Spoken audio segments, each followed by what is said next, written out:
Next topic है मादा युग्मकोद्भिद female gametophyte, जिसे एम्ब्रियोसेक या भ्रूणकोश कहते हैं। ओके, सो आपने क्या देखा था? आपने देखा था कि हमारे पास में कोई एक एमएमसी है, एमएमसी जिसको आप जानते हैं MMC micro megaspore mother cell, दोनों नाम हैं। वहाँ पर आप देखते हैं मेल गैमेटोफाइट में माइक्रोस्पोर मदर सेल होती है, यहाँ पर मेगास्पोर मदर सेल है। सो एमएमसी मैं लिख देता हूँ यहाँ पर, ये गुरु बीजाणु मातृ कोशिका, गुरु बीजाणु मातृ कोशिका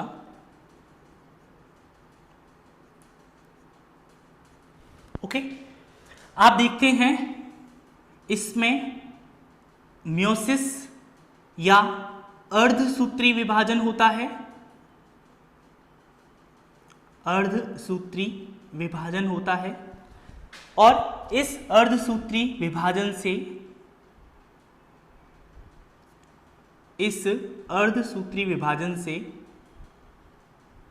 4 गुरु बीजाणु बनते हैं, जिनमें से 3 गुरु बीजाणु जो होते हैं वो अपहाशित हो जाते हैं, अपहाशित हो जाते हैं, तो वे अपहाशित गुरु बीजाणु या ठीक है। और एक जो होता है वो क्या होता है? फंक्शनल होता है, क्रियात्मक गुरु बीजाणु कहलाता है।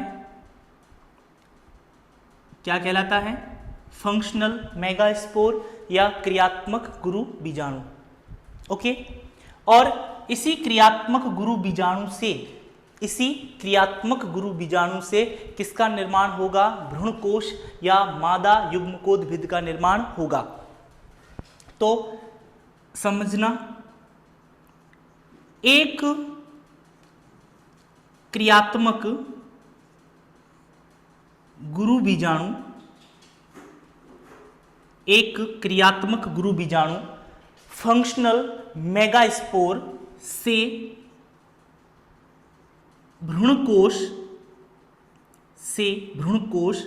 जिसे आप क्या कहते हैं? एम्ब्रियोसेक, एम्ब्रियोसेक भ्रूणकोश के परिवर्धन,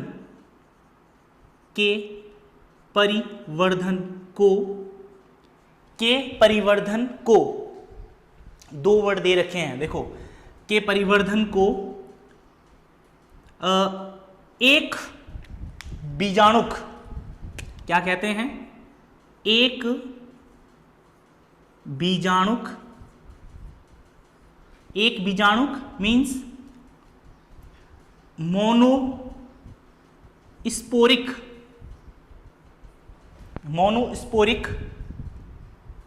प्रकार,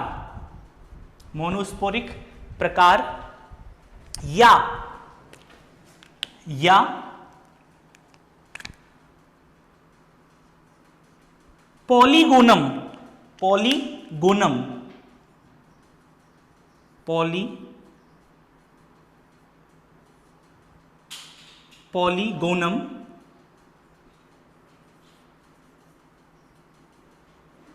पॉलीगोनम प्रकार, 2 नाम लिखे हैं मैंने, प्रकार का भ्रूणकोश परिवर्धन,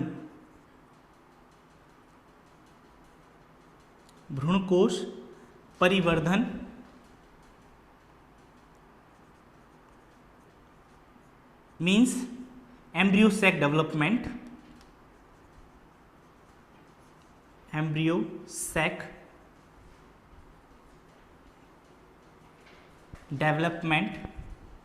कहते हैं। बहुत इंपॉर्टेंट लाइन है ये, इसलिए मैंने यहां मेंशन किया है। क्वेश्चन पूछा जाता है कि एक बीजाणुक मोनोस्पोरिक, दोनों भाषाओं में पूछा जा सकता है आपसे। हो सकता है हिंदी में बोले एक बीजाणुक और हिंदी में ही बोले मोनोस्पोरिक, समझना इस बात को। और दूसरा पॉलीगोनम प्रकार का भ्रूणकोश परिवर्धन क्या है? तो समझना इन बातों को। मादा युग्मकोद्भिद अर्थात भ्रूणकोश या एम्ब्रियो सैक का डेवलपमेंट किससे हो रहा है? इस बात को फोकस करें। एक क्रियात्मक गुरु बीजाणु से हो रहा है। किससे? एक क्रियात्मक गुरु बीजाणु से हो रहा है ना? तो एक क्रियात्मक गुरु बीजाणु से भ्रूणकोश का परिवर्धन हो रहा है, इसलिए क्या कह रहे हैं इसको? एक मोनोस्पोरिक कह रहे हैं। क्या कह रहे हैं? मोनोस्पोरिक। एक बीजाणुक प्रकार का क्या कहलाता है? ये परिवर्धन कहलाता है। राइट। दूसरी बात क्या? एक साइंटिस्ट थे जिनका नाम था स्ट्रॉसबर्गर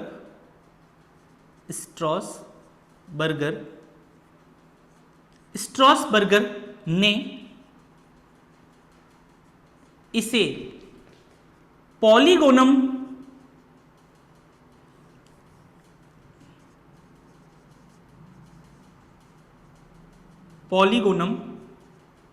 प्लांट में देखा। सबसे पहले स्ट्रॉसबर्गर ने इसे पॉलीगोनम प्लांट में देखा था। सबसे पहले स्ट्रॉसबर्गर ने पॉलीगोनम प्लांट में देखा था, इसलिए इसका क्या, इस डेवलपमेंट का नाम क्या रख दिया? पॉलीगोनम टाइप का डेवलपमेंट रख दिया। आ गई बात समझ में आपके? ओके। नाउ अब क्या होता है इसमें? जो क्रियाशील गुरु बीजाणु हैं, क्रियाशील गुरु बीजाणु, इसी से किसका निर्माण होगा? क्रियाशील गुरु बीजाणु से ही किसका निर्माण होगा? भ्रूण कोश, या जिसे आप एम्ब्रियो सैक कह रहे हैं।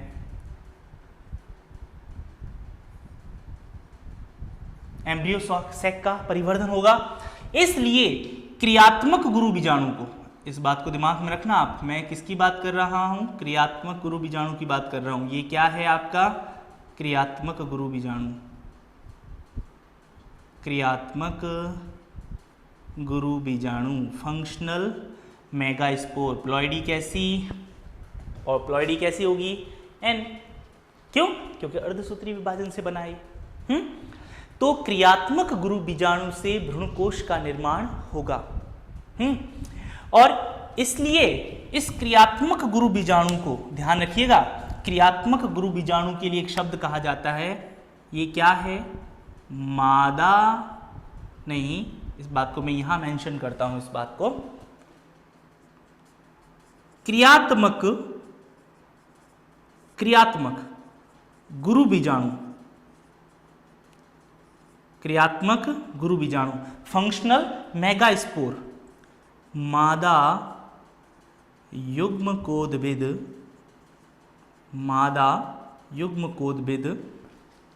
क्या, जिसे क्या कहते हैं? भ्रूणकोश, है ना? मादा युग्मकोद्भिद, दैट इज भ्रूणकोश, एम्ब्रियो सैक, भ्रूणकोश की प्रथम कोशिका होती है। राइट। सो फंक्शनल मेगास्पोर क्या होगा? गैमेटोफाइट, फीमेल गैमेटोफाइट की फर्स्ट सेल। आगे बात समझ में आपके? ये फर्स्ट सेल है एम्ब्रियो सैक के डेवलपमेंट के लिए, इसलिए इसको क्रियात्मक गुरु बीजाणु को क्या कहते हैं? मादा युग्मकोद्भिद की प्रथम कोशिका। आपकी समझ में आ गया आपके? अब कैसे विकास होता है वो आप समझिए। यहां पर देखिए, इसमें क्या होगा?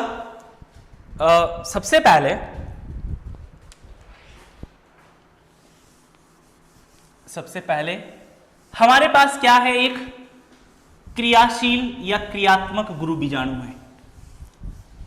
क्या है? एक, हम देखते हैं, ये हमारे पास एक फंक्शनल मेगास्पोर है, क्रियात्मक गुरु बीजाणु, functional megaspore, ploidy N. Right. आप क्या देखेंगे?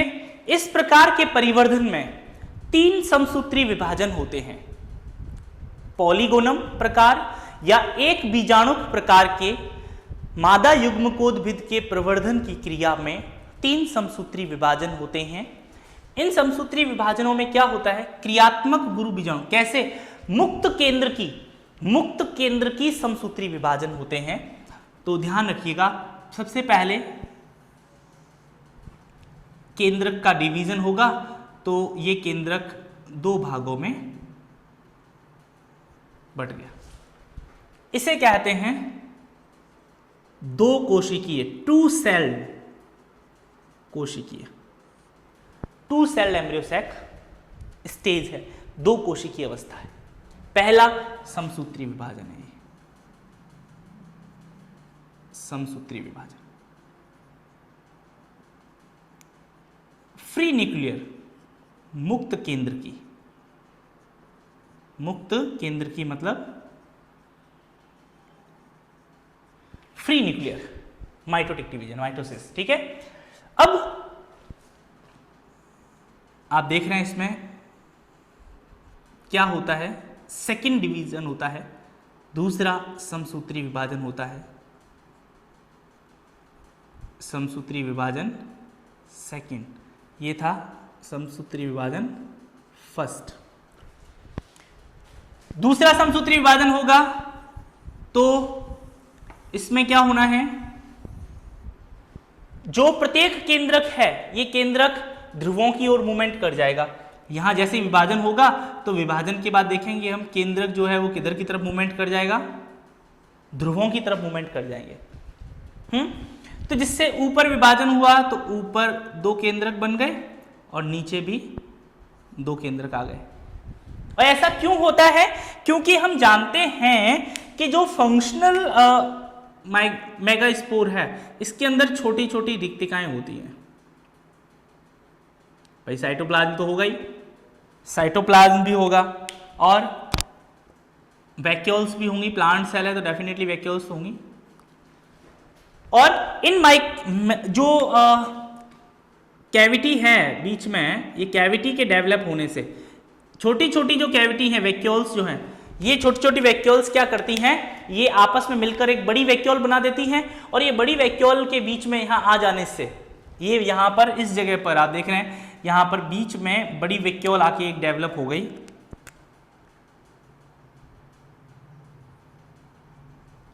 कुछ इस तरह से एक बड़ी वैक्यूल आके डेवलप हो गई, जिसकी वजह से दोनों केंद्र कहाँ चले गए, पोल्स की तरफ चले गए, दोनों पोल्स की तरफ चले गए, ध्रुवों की तरफ चले गए। ठीक, सो वैक्यूल्स तो हर जगह प्रेजेंट रहेंगी। आप जानते हैं वैक्यूल तो बनती बिगड़ती रहती हैं। अब नेक्स्ट क्या होता है आगे अगले डिवीजन में, समसूत्री थर्ड डिवीजन होगा, तीसरा विभाजन होगा। और ये सारे विभाजन कैसे हैं, फ्री न्यूक्लियर हैं, मुक्त केंद्र की विभाजन है। जब भी आप देख पा रहे हैं कि केवल केंद्रक में विभाजन हो रहा है बस। और इस अवस्था के अंदर देखिए, जैसे जैसे केंद्रकों की संख्या बढ़ती जाएगी, केंद्रकों की संख्या बढ़ने के साथ साथ जो संरचना है, कोशिका है, वो अपने आकार में क्या करती रहती है, वृद्धि करती रहती है। तो सेल का जो साइज है वो सेल का साइज भी बढ़ता जा रहा है। ये हाइपोथेटिकल डायग्राम है जो आपके समझने के लिए अच्छे हैं। अब इसमें ऊपर की तरफ कितने, ये कितनी कोशिकीय की अवस्था है, 4 कोशिकीय की अवस्था आ गई, 4 सेल स्टेज है, ये 4 कोशिकीय की अवस्था है। ये 2 कोशिकीय की अवस्था है, 4 कोशिकीय 2 कोशिकीय। ऊपर वाली दोनों कोशिकाओं, दोनों केंद्रकों के अंदर डिवीजन होगा और डिवीजन से कितने,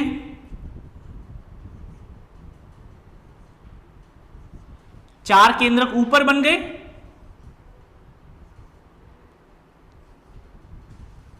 और 4 ही केंद्र कहां बन जाएंगे, नीचे। सो इसको बोलते हैं 8 केंद्रकीय, सॉरी यहां पर केंद्रक डिवीजन हो रहा है तो हमको क्या लिखना है, केंद्रकीय। 2 न्यूक्लिएटेड, 4 न्यूक्लिएटेड एंड ये कितनी है, 8 केंद्र की है अवस्था है, 8 न्यूक्लियोटाइड फेज है, 8 केंद्रक इसके अंदर प्रेजेंट है। बाकी इसके अंदर क्या है, वैक्यूल्स हैं इसके अंदर, इस तरह से वैक्यूल्स रहेंगी, साइटोप्लाज्म रहेगा,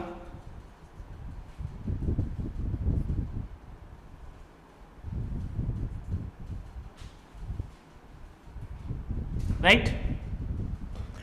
अब नेक्स्ट में क्या होगा, अब इसमें जो 4 न्यूक्लियाई ऊपर हैं, 4 न्यूक्लियाई नीचे हैं, इसमें से एक एक न्यूक्लियाई जो है वो क्या करेगा, सेंटर में आ जाएगा। सो नेक्स्ट डायग्राम में हम देख रहे हैं कि एक एक न्यूक्लियाई कहां आ गया, सेंटर में आ गया।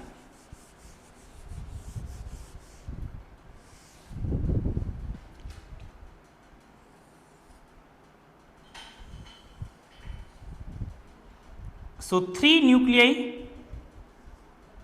ऊपर रह गए,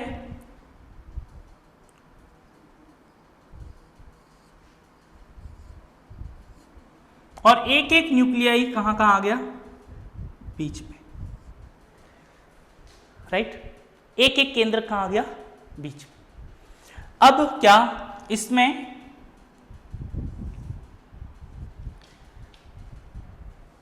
3 केंद्रक ऊपर हैं, 3 केंद्रक नीचे हैं। इसके बाद क्या होगा, इसमें कोशिका द्रव्य का विभाजन हो जाएगा, मींस साइटोकाइनेसिस हो जाएगा।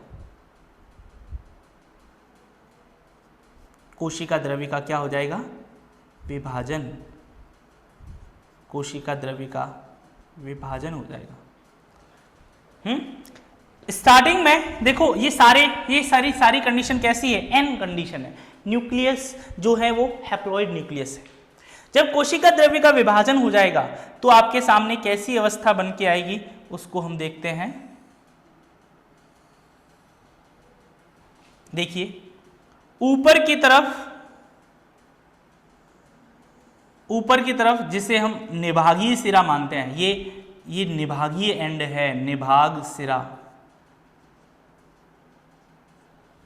इसको हम चैलेजल एंड बोलते हैं, चैलेजल एंड। और ये वाला जो सिरा है इधर वाला, इसको हम बोलते हैं बीजांड द्वारी सिरा, बीजांड द्वार वाला सिरा, माइक्रोपाइलर एंड, राइट। सो क्या होगा, जो 3 ऊपर केंद्रक थे वो 3 केंद्रक तो यहां इस तरह से व्यवस्थित हो गए, ठीक है। और यहां पर इससे जो ये कोशिकाएं बन गई, निभागीय सिरे की तरफ जो कोशिकाएं बन गई, उन कोशिकाओं को बोलते हैं प्रतिमुखी कोशिकाएं, प्रतिमुखी कोशिका। इंग्लिश में इनको एंटीपोडल सेल कहते हैं। क्या कहते हैं, एंटीपोडल सेल, राइट। ये जो 2 न्यूक्लियस हैं जो सेंटर में आते हैं हम, या तो कह दें हम ध्रुवीय केंद्रक, ध्रुवीय केंद्रक, और ये एन होते हैं, दोनों ही कैसे होते हैं, एन प्लस एन, ये एन ये भी एन, ओके। अब यहां क्या होगा, नीचे वाले जो 3 केंद्रक हैं उसमें से एक कोश केंद्रक यहां आ गया, इसमें एक केंद्रक इसमें आ गया, और एक केंद्रक इस तरह से यहां आ गया। तो इस कोशिका का नाम हो गया एग सेल, जिसे अंड कोशिका कहते हैं। क्या कहेंगे, अंड कोशिका।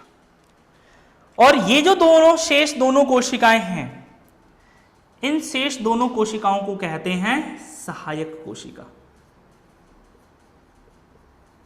सहायक कोशिका या सिनर्जिड सेल, सिनर्जिड सेल। और इस पूरे समूह को, अगर हम इस पूरे समूह को देखें कोशिकाओं के इस पूरे समूह को देखें तो इसे कहते हैं अंड उपकरण, अंड उपकरण या कई बार अंड समुच्चय भी कहते हैं, एग एपरेटस भी कहते हैं। ये एग एपरेटस है जिसके अंदर 3 सेल होती हैं, 2 सहायक कोशिकाएं होती हैं और 1 एग सेल होती है। बाद में क्या होगा, ये दोनों केंद्रक, ध्रुवीय केंद्रक जो होते हैं, दोनों केंद्रक आपस में यहां इकट्ठे हो जाते हैं, एक जगह इकट्ठे हो जाते हैं, है ना, एक जगह इकट्ठे हो जाते हैं और ऐसी स्थिति में इनको द्वितीयक केंद्रक कहते हैं।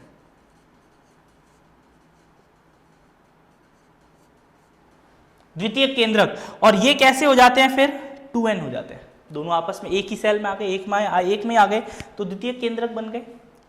ठीक है, ऊपर वाली कोशिकाएं प्रतिमुखी कोशिकाएं, बीच में द्वितीयक केंद्रक, ठीक 2n, और बाकी ये तीनों एग एपरेटस आ गया। ठीक है, अब बात समझना कि ये जो दिख रहा है आपको, ये क्या है, भ्रूण को, ये क्या है, मादा युग्मकोद्भिद, या जिसे हम क्या कह सकते हैं, भ्रूण कोश है। ठीक, समझ रहे हैं आप इस बात को। ये जो भ्रूण कोश होता है, इस कोश, आप भ्रूण कोश में क्या देख पा रहे हैं, कितनी सेल हैं, 1 2 3 4 5 6 7, कितनी सेल हैं, 7। भाई ये कोशिका है ना, द्वितीय केंद्रक है, कोशिका का नाम सेंट्रल सेल कह दो, केंद्रीय कोशिका, ध्रुवीय कोशिका। तो कोशिकाएं कितनी, 1 2 3 4 5 6 7, 7 सेल, 7 कोशिकीय, 7 कोशिकीय। ओके, अब न्यूक्लियस काउंट करते हैं, केंद्रक काउंट करते हैं, 1 2 3 4 5 6 7 8, 8 केंद्रकीय, 7 कोशिकीय और 8 केंद्रकीय। भ्रूण कोश है ना ये, भ्रूण कोश, समझे, इसी को कहते हैं पॉलीगोनम, पॉलीगोनम टाइप या प्रकार का भ्रूण कोश। इंपॉर्टेंट बात है, दिमाग में याद रखिएगा। क्या मतलब, 7 कोशिकीय व 8 केंद्रकीय भ्रूण कोश को पॉलीगोनम भ्रूण कोश कहते हैं, एम्ब्रियो सैक कहते हैं। अधिकांश आवर्तबीजी पादप जो होते हैं, अधिकांश आवर्तबीजी पादपों में इसी प्रकार का आप क्या देखेंगे कि ज्यादातर जो आवर्तबीजी पादप होते हैं, उन आवर्तबीजी पादपों में इसी प्रकार का ये भ्रूण कोश पाया जाता है। पॉलीगोनम प्रकार का भ्रूण कोश पाया जाता है जिसमें 7 कोशिकाएं व 8 केंद्रक होते हैं। आपको इस बात को दिमाग में रखना है। ठीक है, समझिए इस बात को। ये एक मादा युग्मकोद्भिद या भ्रूण कोश की संरचना है, आप विकास भी मान सकते हैं, डेवलपमेंट भी कह सकते हैं। फीमेल गैमेटोफाइट का डेवलपमेंट कैसे होता है वो भी ये आपके सामने इसी तरह से है। आपकी बात समझ में आ गई, ध्यान रखना इस बात में। यहां पर क्या देखने को मिलता है, 6 कोशिकाएं जो होती हैं, 1 2 3 4 5 6 कोशिकाएं कैसी हैं, n कोशिकाएं। ये कैसी हैं, इनकी प्लॉइडी कैसी है, n, इनकी प्लॉइडी कैसी है, n। ये अगुणित हैं, ये 6 तो अगुणित कोशिकाएं होती हैं और इसकी प्लॉइडी कैसी है, 2n। दिमाग में 6 कोशिकाएं अगुणित होती हैं और 1 कोशिका जो होती है द्विगुणित होती है। क्लियर है। अब एक बात और देखिए, ये जो बीजांड द्वार सिरा जो होता है वहां पर कौन होती हैं, सहायक कोशिकाएं, या जिनको हम सिनर्जिड सेल कहते हैं। जो सिनर्जिड सेल हैं, इन सिनर्जिड सेल के अंदर इस तरह के तंतु रूपी समूह पाया जाता है।